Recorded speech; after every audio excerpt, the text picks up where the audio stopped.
Welcome to this week's episode of Money Talk. We have another listener requested episode, and this week we're going to be talking about the index fund. What is an index fund? Well, it's a term that's getting used a lot more recently as people are learning about passive investing strategies for the long term. You'll have probably heard of the term mutual fund from the popular Dave Ramsey, but these topics are somewhat related. A mutual fund is an investment tool similar to an ETF, and I will talk more about these in the future as well in future episodes. But in today's episode, let's cover what is an index fund, who John Bogle is, how index funds work, how they can be used, index funds versus actively managed funds, types of index funds, and my thoughts and opinions about the index fund. Let's get right into today's episode.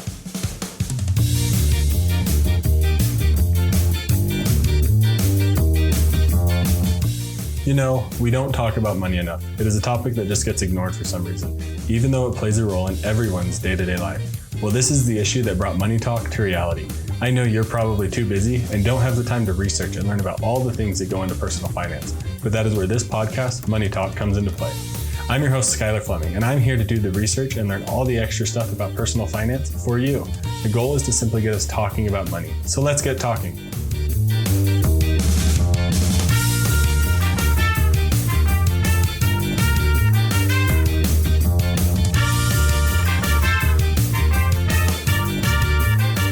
So the first thing we're going to get into is, what is an index fund?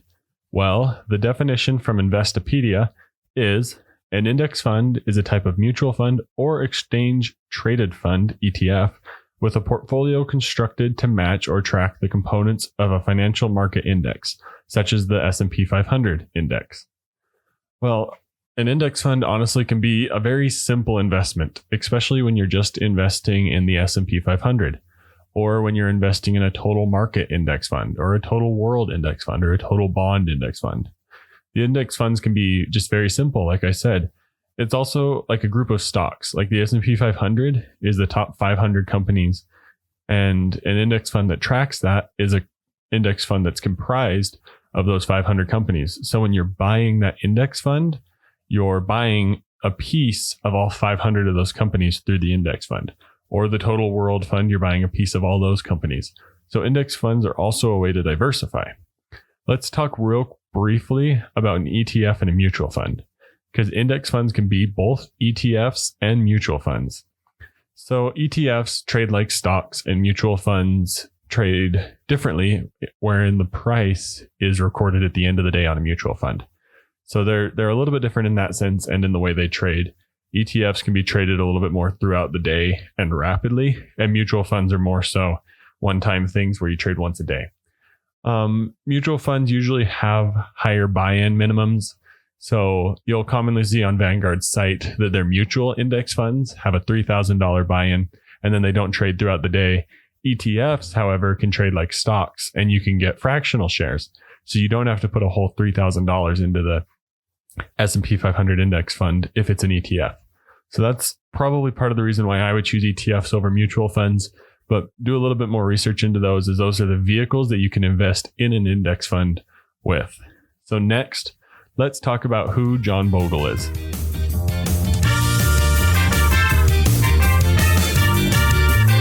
So John Bogle, he's commonly contributed to being the founder of the index fund.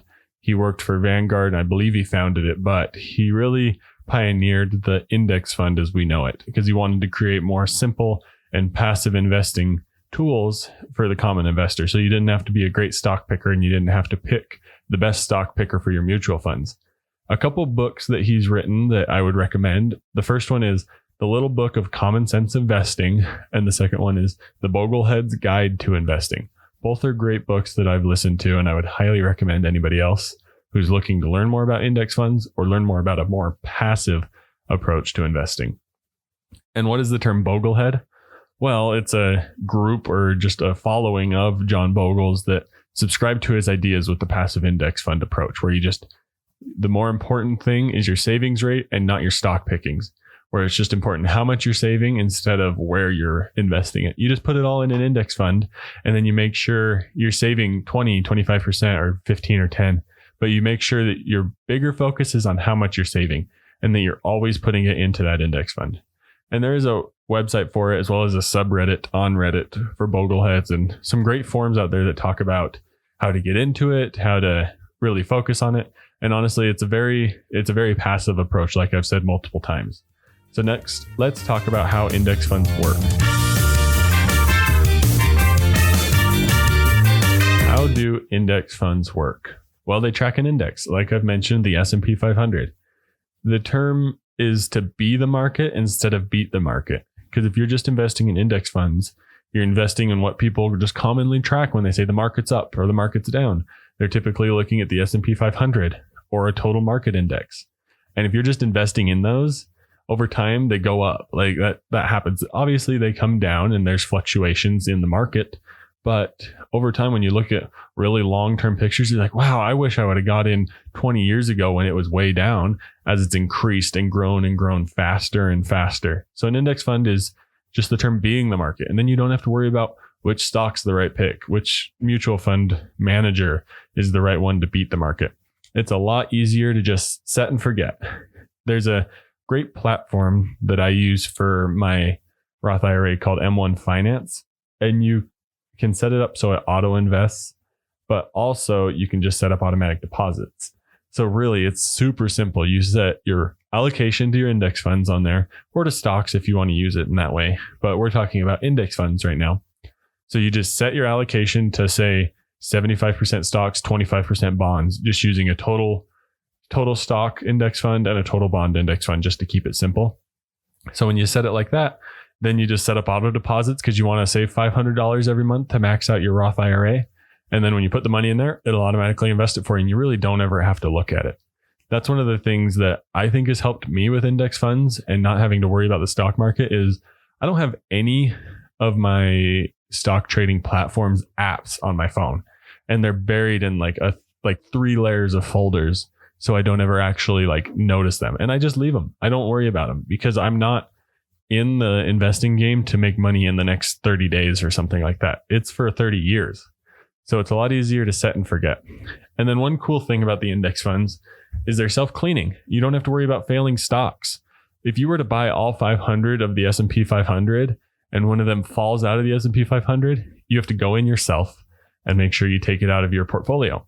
But with an index fund, those sort of things just automatically happen because you're tracking the index. So when you just buy the index fund, they'll adjust it for you. And that's where the small expense ratios come in for index funds.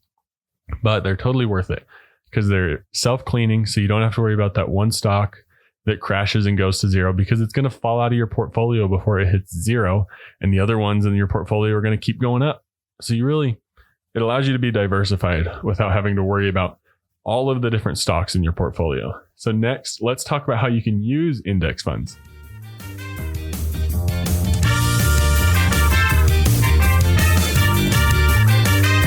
So how do you use index funds? How can they be used? Well, like I said, they're a set it and forget it sort of thing.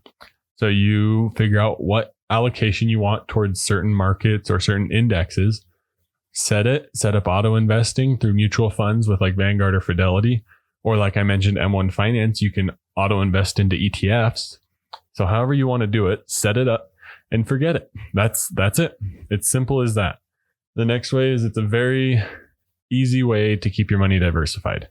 That's another way they can be used. Because if you're in a total world index fund, you're in every market and so on. Like you're invested in pieces of everything. Obviously, indexes like the S&P 500 tend to weigh towards the larger companies because they make up a larger percentage of the S&P 500. So if you're really concerned about that, that's something you can look into. But honestly, I wouldn't worry about it because if one of those really large companies fails, another one's going to make up for it and everything's going to shift around and it'll be just fine.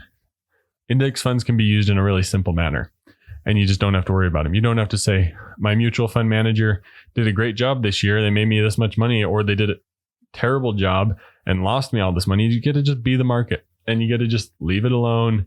It kind of stinks when the market goes down, but you don't honestly have to worry about it that much because you know it goes up more than it goes down.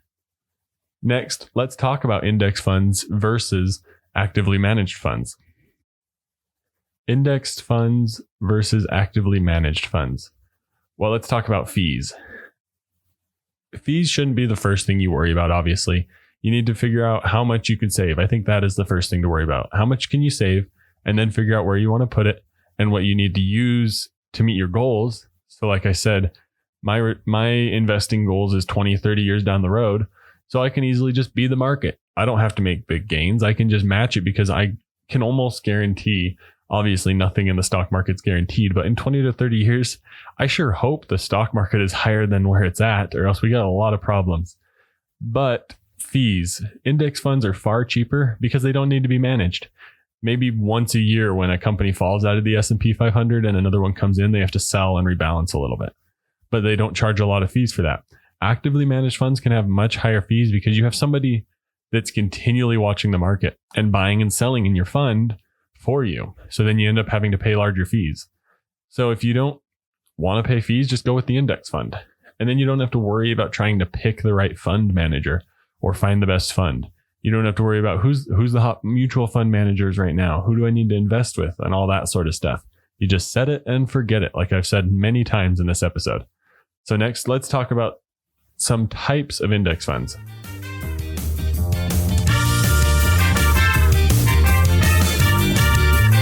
What are the different types of index funds? Well, there's the S&P 500, which is also known as VOO as an ETF, and VFIAX as a mutual fund. Like I said, there's a little bit of a difference there, particularly in how much you can buy at once and when they're traded throughout the day. There's a total world index fund, there's international index funds, and many more. There's also Fidelity Zero index funds, which I think are something worth mentioning, because one of the things that I've landed on with these Fidelity Zero funds, there's no fees. It's completely at zero. And honestly, if you're going to stick with Fidelity very long term, they're good. They're good for you because you can't transfer them out of Fidelity because Fidelity is the only place that offers them. So if you're going to stick with them for the very long term, they're fine. They track the same thing and there's less fees. Next, let's wrap up today's episode. I have some thoughts and conclusions about index funds. So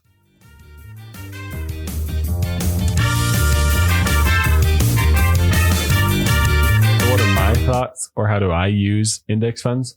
Well, I love index funds. I plan on them being the main force behind my investing for a long time until there's a large sum of money there that we need to really look at the more specific things. But I plan on being the market is really a really long time and being a lot in stocks so that I can grow and grow faster through equities instead of bonds. I avoid single stocks and actively managed funds completely. I don't want to deal with it. I don't want to say, hey, is this the right stock right now? Is this company going to go up? Is this mutual fund manager going to do a good job? Is that fee worth it? I just set it in an index fund and forget it, which I've said a lot. Maybe that should be the title of this episode. Episode 24, set it and forget it. But part of, I think, the set it and forget it is to develop a written plan. Because if you don't have that written plan, the stock market might go down and your index fund isn't looking so good. But there might be an actively managed fund over there that somehow is in the right market at the right time and starts to go up. And if you don't have your plan written down, it's a lot harder to stick with it when the going gets tough. So I guess the first thing before set it and forget it is to write down your plan. It can be as simple as we're going to be 75% in VOO, 10% in a total US index fund, and then the remaining percent in a total international stock fund. Something like that. Just write it down. That way, when the going gets tough, you have something you have to check yourself on and you have to back yourself up with. And if it's not in your plan, then don't do it. And if you actually want to consider it and change your plan, we'll look at what that would take and do some more research behind it. But when you don't have a plan, it's a lot easier to get sidetracked by the emotions of investing and things like that. Well, I hope you learned something today about index funds in today's episode. I hope I was able to provide you with a good summary so that you can go out and learn more, or that my thoughts will help drive you towards investing in index funds. This was another listener requested episode, which is super awesome. So if you listening right now have a topic you want to hear me cover or any questions, please submit them to moneytalk.ffc@gmail.com. And you can also use the link in the show notes to send me a voice message. And then I can play it on the podcast and then I can answer your question directly, which is always very fun when I hear other podcasts answer listener submitted questions through voicemails and messages and things like that. But thank you for listening to this week's episode of Money Talk. I'm your host, Skylar Fleming. Have a great week.